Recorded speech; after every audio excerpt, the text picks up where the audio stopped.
वित्त मंत्री राधाकृष्ण किशोर और कृषि मंत्री नेहा शिल्पी तिर्की ने मेदिनीनगर में प्रमंडल स्तरीय किसान मेला सह उद्यान प्रदर्शनी का किया उद्घाटन। किसान कल्याण पर बल। पेयजल स्वच्छता मंत्री योगेंद्र प्रसाद ने लातेहार में जल सहिया और मास्टर ट्रेनर के आवासीय प्रशिक्षण का किया उद्घाटन। जल सहियाओं की जरूरतों को पूरा करने की दोहराई प्रतिबद्धता। भाजपा ने चुनावी वायदों पर राज्य सरकार को घेरा। विधायक नवीन जायसवाल बोले, सरकार की कथनी और करनी में भारी अंतर। बजट सत्र में सरकार से किया जाएगा जवाब तलब। और रांची में इंडस्ट्री कॉन्क्लेव का आयोजन। वक्ताओं ने वर्तमान जरूरतों के अनुसार तकनीकी शिक्षा पर दिया बल। इंडस्ट्री टेक्निकल इंस्टीट्यूट और सरकार के बीच समन्वय पर जोर।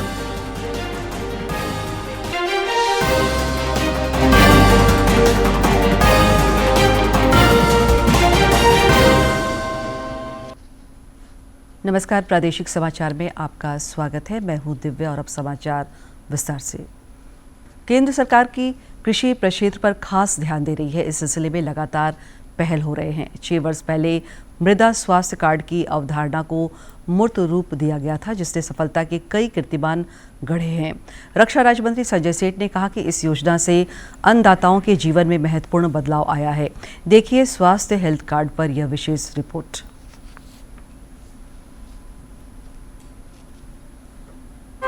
मिट्टी हमारे देश के करोड़ों किसान भाइयों की आजीविका का आधार है, लेकिन अधिक उर्वरक और केमिकल्स के प्रयोग से ये मिट्टी खराब होती जा रही है। रिपोर्ट के अनुसार भारत की 960 लाख हेक्टेयर भूमि खराब हो चुकी है। इतना ही नहीं, हर साल 5.3 अरब टन टॉप सॉइल जल और वायु के कटाव की वजह से नष्ट हो जाती है। यही कारण है कि केंद्र सरकार लगातार देश की मिट्टी की सेहत सुधारने में प्रयासरत है। मिट्टी को खराब होने से बचाने के लिए सरकार ने कई पहलें की हैं, जिसमें मृदा स्वास्थ्य कार्ड योजना काफी अहम है। प्रधानमंत्री नरेंद्र मोदी ने 19 फरवरी 2015 को राजस्थान के श्री गंगानगर जिले के सूरतगढ़ में स्वस्थ धरा खेत हरा की थीम के साथ राष्ट्रीय मृदा सेहत कार्ड योजना का शुभारंभ किया।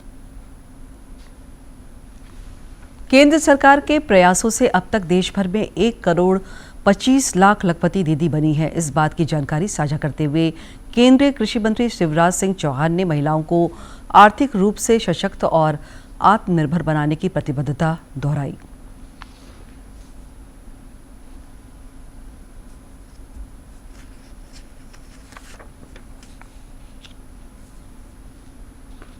हमारे प्रधानमंत्री जी ने एक मंत्र दिया, लखपति दीदी। और लखपति दीदी का मतलब है कि गांव की गरीब बहन भी कम से कम 1 लाख रुपया सालाना उसकी आमदनी होनी चाहिए। और इसको पूरा करने के लिए अनेकों तरह की आजीविका के कार्यक्रम प्रारंभ किए गए। और आज मुझे बताते हुए खुशी है कि 1 करोड़ 25 लाख बहनें हमारी लखपति दीदी बन चुकी है। प्रधानमंत्री जी का टारगेट है 3 करोड़ लखपति दीदी बनाना। मेदिनीनगर के स्थानीय शिवाजी मैदान में आज प्रमंडल स्तरीय किसान मेला सह प्रदर्शनी का आयोजन हुआ, जिसमें वित्त मंत्री राधाकृष्ण किशोर और कृषि मंत्री शिल्पी नेहा तिर्की भी शामिल हुई।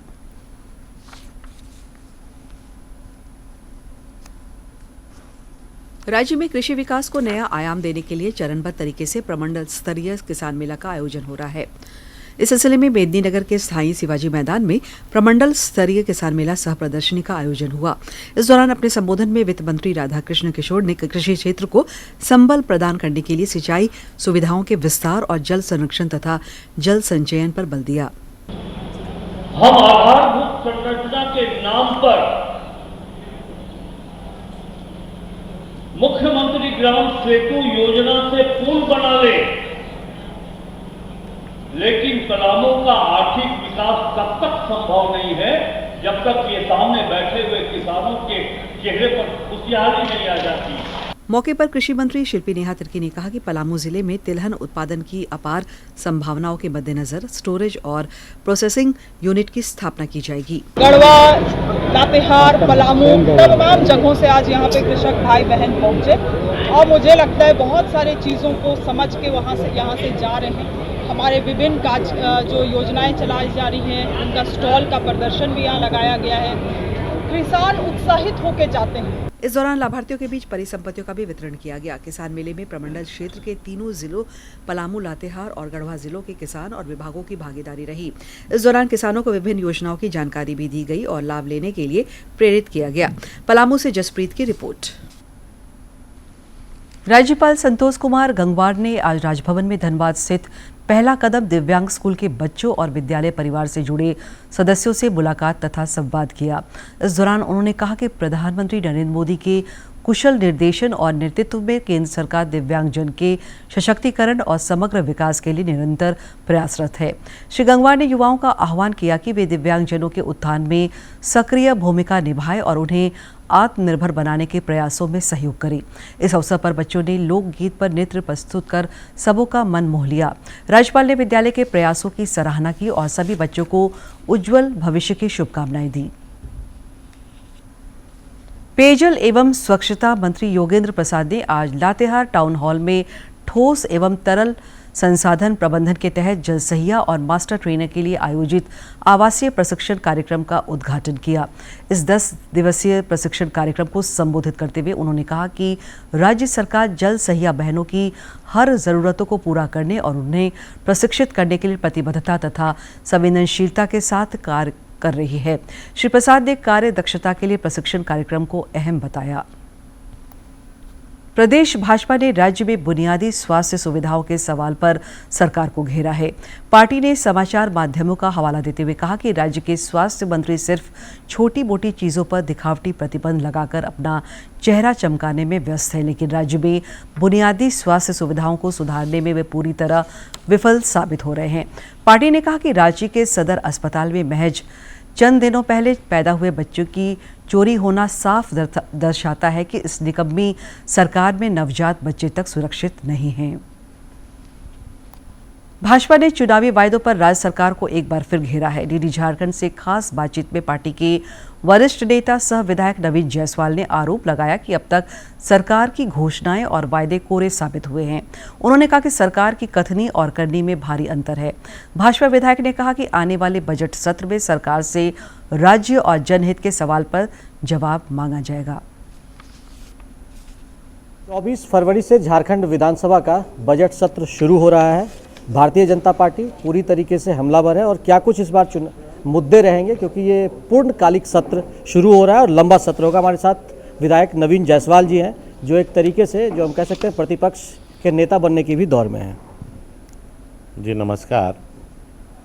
24 तारीख को जो विधानसभा सत्र आहूत है और लंबा सत्र चलेगा, जनता की उम्मीद और जनता की आकांक्षाओं पर ये सत्र चले, सभी माननीय विधायकों के प्रश्न का जवाब हो और सरकार कांग्रेस जेएमएम आरजेडी की जो बनी है, इन्होंने कई वादे चुनाव के पूर्व में किया और वादों पर खरा उतरना उनका नैतिक दायित्व है। 2-3 महीना हम लोग भी लिबर्टी दिए हुए थे कि भाई चलिए आपको सत्र, नए सरकार बनी है, नए उम्मीद के साथ आपको समय मिलेगा, लेकिन ऐसे कई मुद्दे हैं। जैसे 450 रुपया में हर महिलाओं को गैस सिलेंडर देने का वादा किया। 2-2.5 महीना हो गया, अभी तक वो 450 के जगह 950 में लोग ले रहे हैं। जल जीवन मिशन केंद्र की प्रायोजित जो भी योजना है झारखंड में उसका बुरा हाल है। क्या बीजेपी विधानसभा सत्र में भी इस मुद्दों को उठाएगी? ये प्रश्न मैं जरूर उठा रहा हूँ और मैं देखता हूँ हमेशा माननीय मंत्री और मुख्यमंत्री सरकार का जवाब को, इनको काम नहीं करना है, इनको राजनीति करना है। ये सभी मामला केंद्र पर फेंक देते हैं कि केंद्र सरकार पैसा नहीं दिया तो हम नहीं कर पा रहे हैं। 1,36,000 करोड़ बकाया है तो मैया योजना भी बोलेंगे कि नहीं दे पा रहे हैं। तो इनको राजनीति करना है और एक बार झूठ बोल के ठग के जनता का वोट पा लेना और अपने कमिटमेंट से मुकर जाना, मुझे लगता है झारखंड की जनता बहुत बारीकी से देख रही है। आज लॉ एंड ऑर्डर का स्थिति आप देख लीजिए, दिन दहाड़े हत्या, दिन दहाड़े गोली, दिन दहाड़े लूट। तो कोई भी, चाहे महिला हो चाहे नौजवान हो, आज नौजवान आप जेपीएससी के अध्यक्ष का अभी तक नियुक्ति नहीं हुआ, तो आप कितने गंभीर हैं। 100-200 नौकरी का सर्टिफिकेट दे के बड़ा बड़ा पेपर में न्यूज़ छपवा के और युवाओं को रोजगार दे रहे हैं। हेमंत सरकार युवाओं के साथ, तो ये किसको छल रहे हैं? ऐसा पढ़े लिखे युवा हैं। आपने जो कमिटमेंट किया कि 10 लाख नौजवानों को नौकरी देंगे, तो आपको बनाना होगा ना कि मैं फाइनेंशियल ईयर 23-24 जो 24-25 अभी चल रहा है उसमें मैं 2 लाख को दूंगा। तो आपका कमिटमेंट का क्या वैल्यू है? आपको तो किसान जो भी वोट दिए वो उस उम्मीद से दिए कि भाई मैं जेएमएम कांग्रेस को वोट दे रहा हूँ, मेरा जो धान है वो 3200 रुपये में सरकार लेगी। अब 3200 की जगह आप 2300 में आ गए। तो कहीं ना कहीं लोग समझ रहे हैं कि भाई कथनी और करनी में हेमंत सरकार का बहुत अंतर है।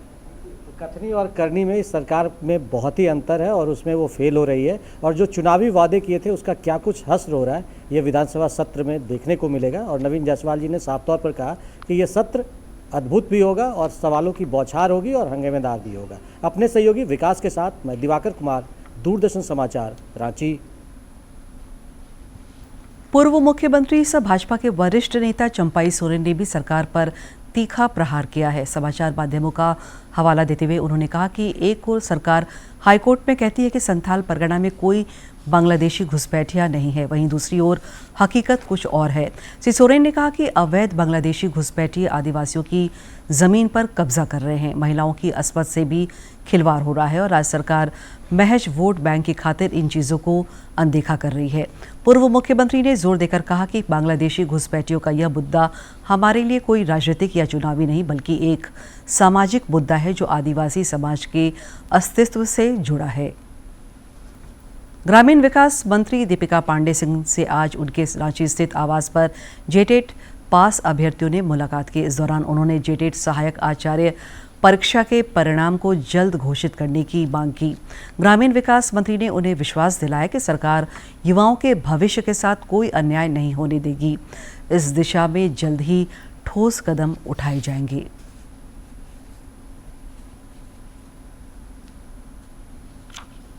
रोजगार के मुद्दे पर अब राज्य सरकार अपनों से ही घिरती नजर आ रही है। कांग्रेस की पूर्व विधायक अंबा प्रसाद ने मुख्यमंत्री हेमंत सोरेन को पत्र लिखकर कहा कि प्रतियोगी परीक्षाओं में हो रही देरी से लाखों युवाओं के भविष्य पर अनिश्चितता बनी हुई है। अंबा प्रसाद ने मुख्यमंत्री से जेपीएससी अध्यक्ष की नियुक्ति करने और जेपीएससी एवं जेएसएससी परीक्षाओं का कैलेंडर जारी करने की मांग की। विश्व में लगातार भारत का मान बढ़ रहा है। प्रधानमंत्री नरेंद्र मोदी के नेतृत्व में भारत और खाड़ी देशों के रिश्ते अब ऊर्जा आधारित रिश्तों से आगे बढ़कर व्यापार, सुरक्षा और तकनीकी सहयोग तक पहुंच चुके हैं। कतर के अमीर के 2 दिवसीय भारत दौरे से संबंधों को और प्रगाढ़ता मिली है। इस दौरान दोनों देश रणनीतिक साझेदारी को आगे बढ़ाने को लेकर संकल्पित नजर आए। नई दिल्ली में प्रधानमंत्री नरेंद्र मोदी और कतर के अमीर शेख तमीम बिन हमद अस-सानी के बीच द्विपक्षीय वार्ता हुई। वार्ता में दोनों देशों के उच्च स्तरीय प्रतिनिधिमंडल भी शामिल हुए। कतर के अमीर की यात्रा भारत और पश्चिम एशिया के बढ़ते रणनीतिक सहयोग को और मजबूती देगी। इस वार्ता के दौरान रणनीतिक साझेदारी की औपचारिक घोषणा के साथ साथ दोहरे कराधान को समाप्त करने पर भी समझौता हुआ। यह व्यापारिक प्रक्रियाओं को आसान बनाएगा और निवेश के लिए नए अवसर खोलेगा। भारत और कतर के रिश्तों की अहमियत को रेखांकित करने के लिए प्रधानमंत्री नरेंद्र मोदी ने खुद एयरपोर्ट जाकर कतर के अमीर की अगवानी की। अगले दिन राष्ट्रपति भवन में उनका औपचारिक स्वागत किया गया, जहां उन्हें गार्ड ऑफ ऑनर भी दिया गया। दरअसल प्रधानमंत्री नरेंद्र मोदी के नेतृत्व में भारत और खाड़ी देशों के रिश्ते अब ऊर्जा आधारित निर्भरता से आगे बढ़कर व्यापार, सुरक्षा और तकनीकी सहयोग तक पहुंच चुके हैं। फरवरी 2024 में उनका कतर दौरा, इससे पहले यूएई, सऊदी अरब और ओमान के नियमित दौरे और हाल ही में G20 शिखर सम्मेलन में पश्चिम एशिया के नेताओं के साथ द्विपक्षीय बैठकों ने इन रिश्तों को और गति प्रदान की है। जब से प्रधानमंत्री मोदी ने कार्यभार संभाला है भारत में, भारत के संबंध जो पश्चिम एशिया के देश हैं उनके साथ बहुत ही गहरे और बहुत ही सुदृढ़ हो गए हैं। पहले हमारे जो संबंध थे, चाहे वो वहाँ के बड़े देश हों, सऊदी अरेबिया हो, यूनाइटेड अरब एमिरेट्स हो, तो कितने बरस हो जाते थे जो वहां पर हमारी कोई यात्रा नहीं होती थी, कोई मुलाकात नहीं होती थी। भारत की ऊर्जा सुरक्षा में खाड़ी क्षेत्र की भूमिका अहम रही है। कतर भारत का सबसे बड़ा LNG आपूर्तिकर्ता है, जो भारत के कुल LNG आयात का 45% है। हाल ही में हुआ पेट्रोनेट कतर ऊर्जा समझौता अगले 20 वर्षों तक भारत ऊर्जा आपूर्ति सुनिश्चित करेगा। साथ ही भारत और खाड़ी देशों के बीच नवीकरणीय ऊर्जा में भी सहयोग बढ़ रहा है। लेकिन भारत और खाड़ी देशों का रिश्ता अब सिर्फ ऊर्जा तक सीमित नहीं है। कतर इन्वेस्टमेंट अथॉरिटी ने रिलायंस रिटेल, वायाकॉम 18 और श्रीराम हाउसिंग फाइनेंस में अरबों डॉलर का निवेश किया है। UAE और सऊदी अरब इंफ्रास्ट्रक्चर, स्टार्टअप और ग्रीन एनर्जी में भी भारत के प्रमुख भागीदार बन रहे हैं। अब जो ये रिलेशनशिप है, इसको एक नया दायरा मिल गया है और ये एक तरह से इन्वेस्टमेंट, डिफेंस, सिक्योरिटी कोऑपरेशन के तौर पे बदल गई है और बहुत घनिष्ठ पॉलिटिकल रिलेशंस होते जा रहे हैं भारत के गल्फ कंट्रीज के साथ।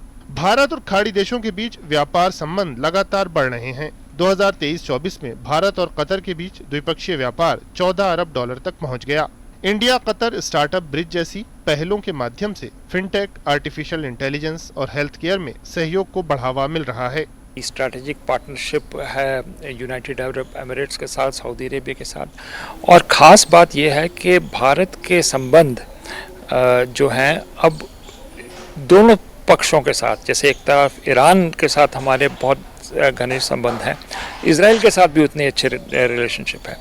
तो मुझे लगता है कि प्रधानमंत्री ने इम्पोर्टेंस समझी है इस रीजन की, कि वो एक बहुत दूर नहीं लेकिन एक तरह से हमारी एक्सटेंडेड नेबरहुड ही है। कतर में 8 लाख से अधिक भारतीय रहते हैं और पूरे खाड़ी क्षेत्र में ये संख्या करोड़ों में है। इनमें केवल श्रमिक नहीं बल्कि इंजीनियर, डॉक्टर, उद्यमी और तकनीकी विशेषज्ञ भी शामिल हैं, जो कि इस क्षेत्र की अर्थव्यवस्था और सामाजिक ताने बाने का अभिन्न हिस्सा बन चुके हैं। भारतीय संस्कृति की गहरी छाप खाड़ी देशों में देखी जा सकती है। आयुर्वेद को मान्यता मिलना और भारतीय विश्वविद्यालयों का वहां विस्तार भारत और खाड़ी देशों के बीच शैक्षिक और सांस्कृतिक सहयोग को बढ़ावा दे रहा है। भारत और मध्य पूर्व के रिश्ते अब नए व्यापार मार्गों और वैश्विक सहयोग की दिशा में आगे बढ़ रहे हैं। G20 शिखर सम्मेलन में घोषित भारत मध्य पूर्व यूरोप आर्थिक गलियारा इस क्षेत्र के साथ भारत के संबंधों को और गहरा करेगा। अखिलेश सुमन की रिपोर्ट, DD न्यूज।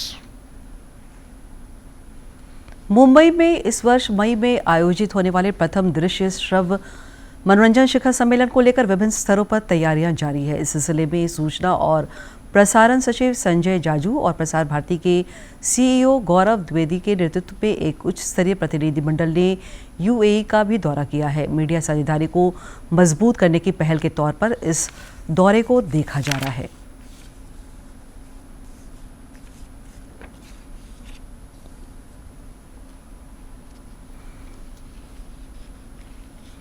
पूर्व सूचना आयुक्त सुषमा सिंह ने गुमला का भ्रमण कर जन कल्याणकारी योजनाओं की प्रगति की जानकारी ली। उन्होंने जिले के उपायुक्त और ITDA के परियोजना निदेशक के साथ बैठक कर जरूरी निर्देश और सुझाव दिए। रांची में आज उच्च एवं तकनीकी शिक्षा विभाग की पहल पर इंडस्ट्री कॉन्क्लेव का आयोजन किया गया, जिसमें देश भर की प्रमुख तकनीकी शिक्षण संस्थानों के प्रतिनिधि, शिक्षाविद और विशेषज्ञ शामिल हुए। रांची में आयोजित इंडस्ट्री कॉन्क्लेव को संबोधित करते हुए वक्ताओं ने छात्र छात्राओं को वर्तमान जरूरत के अनुसार उच्च गुणवत्तापूर्ण शिक्षा उपलब्ध कराने पर बल दिया, ताकि उन्हें बेहतर से बेहतर रोजगार उपलब्ध हो सके। उच्च एवं तकनीकी शिक्षा विभाग के प्रधान सचिव राहुल पुरवार ने कहा कि इंडस्ट्री में समय समय पर अलग अलग स्किल और अलग अलग दक्ष लोगों की आवश्यकता पड़ती है, जिसके लिए तैयार रहने की जरूरत है। समर टाइम में इंटर्नशिप के माध्यम से अपनी स्किल को एनहांस करें और अपने आप को इंडस्ट्री के लिए उपयुक्त मान सके। इन्हीं सारे कॉन्सेप्ट को एक साथ मिला करके पार्क में रखा जा रहा है, ताकि इंडस्ट्रीज, एकेडमिक इंस्टीट्यूशंस और गवर्नमेंट एक साथ आ करके अब जो हमारा यूथ है उसको हम लोग एम्पावर कर सकें, उनकी स्किल को एनहांस कर सकें और आज की जो ज़रूरत है, आज की जो डिमांड है, उसके हिसाब से उनको तैयार कर सकें। श्री पुरवार ने तकनीकी शिक्षा और रोजगार के क्षेत्र में बेहतर परिणामों के लिए इंडस्ट्री, टेक्निकल इंस्टीट्यूट और सरकार के बीच समन्वय पर भी जोर दिया। हमारे पास में सॉफ्टवेयर टेक्नोलॉजी पार्क भी दोनों जगह में मौजूद है, उसमें स्पेस अवेलेबल है, तो उनका स्पेस को भी इस्तेमाल करते हुए इसको प्रारंभ किया जाएगा और JRHS में प्रोग्रेस होती जाएगी, वैसे ही इस पर और भी इंफ्रास्ट्रक्चर को तैयार करने की कोशिश की जाएगी, ताकि हम लोग एक अलग से सेटअप भी बना करके इस पार्क के रूप में हम लोग विकसित कर सकें। इस अवसर पर रांची विश्वविद्यालय के वाइस चांसलर अजित कुमार सिन्हा ने कहा कि तकनीकी शिक्षण संस्थानों को इंडस्ट्री की जरूरतों के अनुसार ढालने की जरूरत है ताकि समस्याओं का समाधान निकालने में आसानी हो। इंडस्ट्रीज के प्रॉब्लम को लेकर इंडस्ट्री में जो प्रॉब्लम है वो इंडस्ट्री हमें बताए और हम उसमें रिसर्च करके उनको उनका सॉल्यूशन देते हैं। रिसर्च कभी भी पीएचडी नहीं होता है। पर्पस हमारा ये है कि हम किसी प्रोडक्ट को लेकर आगे बढ़ रहे हैं, उस रिसर्च के बाद उसको हायर स्टडी में लेकर एजुकेशन को इस लेवल तक लेकर जाएं कि हम एक प्रोडक्ट डेवलप कर लें, एक टेक्नोलॉजी डेवलप कर लें और वो टेक्नोलॉजी डेवलप करने के बाद उस टेक्नोलॉजी को हम जो मेरे स्टेक होल्डर हैं वहाँ तक पहुँचा दें। मौजूदा प्रतिस्पर्धा के दौर में काफी कुछ बदल रहा है। आज दुनिया में हर चीज बाजार की चाल के अनुसार चलती है और शिक्षा का क्षेत्र भी इससे अछूता नहीं है। उम्मीद की जानी चाहिए कि इंडस्ट्री कॉन्क्लेव का फलाफल उपयोगी साबित होगा। दूरदर्शन समाचार के लिए रांची से प्रताप की रिपोर्ट। प्रयागराज महाकुंभ में लगातार देश दुनिया से श्रद्धालु पहुंच रहे हैं। भारतीय रेल ने भी महाकुंभ को लेकर खास तैयारी की है। सेवा, सुविधा और सुरक्षा की व्यवस्थाओं को आइए इस रिपोर्ट में देखते हैं। भारतीय रेलवे दुनिया के सबसे बड़े धार्मिक आयोजन को सफलतापूर्वक संचालित कर रहा है। यात्री ट्रेनों को प्राथमिकता दी जा रही है। किस तरीके की जो विशेष सुविधाएं हैं और आपको बता दें 200 रेक्स को ट्रेनों के दोनों तरफ इंजन के साथ तैनात किया गया है। ये तमाम वो सुविधा जो कि अब रेलवे लगातार दे रहा है। 26 फरवरी 2025 तक कुल 13,000 ट्रेनों का संचालन निर्धारित है। यात्रा को सुगम बनाने के लिए ट्रेन परिवर्तित मार्ग भी हैं, जिससे किसी भी तरह की जो समस्या है वो यात्रियों को ना हो। तो कहीं ना कहीं यात्री ट्रेनों को प्राथमिकता दी जा रही है और खासतौर से 9 रेलवे स्टेशनों पर नए प्रवेश द्वार भी बनाए गए हैं। 48 नए प्लेटफॉर्म और 21 फुट ओवरब्रिज बनाए गए हैं, जिससे जो यात्री हैं उनको विशेष सुविधा मिल सके। प्रयागराज मेला क्षेत्र में आपको बता दें 1186 सीसीटीवी कैमरे स्थापित किए गए हैं। साथ ही 23 स्थायी होल्डिंग एरिया यात्रियों के इंतजार के लिए बनाए गए हैं। वहीं अगर बात की जाए प्रमुख स्टेशनों में 12 भाषाओं में अनाउंसमेंट की सुविधा है, यानी अलग अलग भाषाओं में जो अनाउंसमेंट है वो किया जा रहा है, क्योंकि अलग अलग जगह से यात्री पहुंच रहे हैं। 554 टिकटिंग काउंटर, जिनमें 151 मोबाइल यूटीएस टिकटिंग पॉइंट्स भी शामिल हैं। किस तरीके से सुगम बनाया जा सकता है, यात्रियों के लिए लगातार प्रयास किए जा रहे हैं। 3700 करोड़ रुपए की लागत से रेलवे परियोजनाओं का जो विस्तार है वो किया गया है।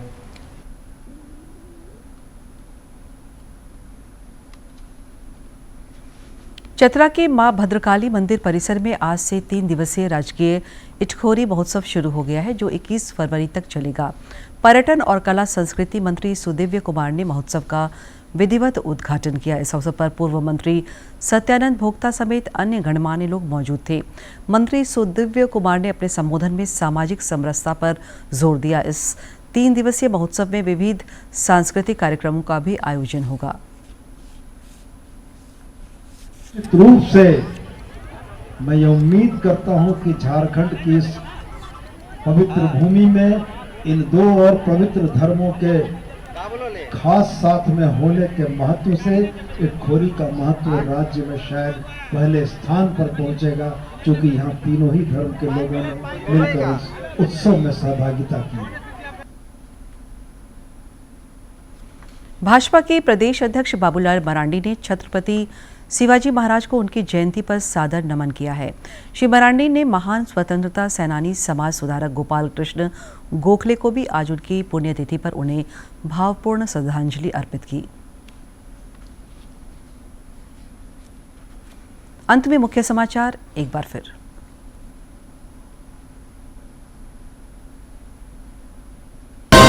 वित्त मंत्री राधाकृष्ण किशोर और कृषि मंत्री नेहा शिल्पी तिर्की ने मेदिनीनगर में प्रमंडल स्तरीय किसान मेला सह उद्यान प्रदर्शनी का किया उद्घाटन। किसान कल्याण पर बल। पेयजल स्वच्छता मंत्री योगेंद्र प्रसाद ने लातेहार में जल सहिया और मास्टर ट्रेनर के आवासीय प्रशिक्षण का किया उद्घाटन। जल सहियाओं की जरूरतों को पूरा करने की दोहराई प्रतिबद्धता।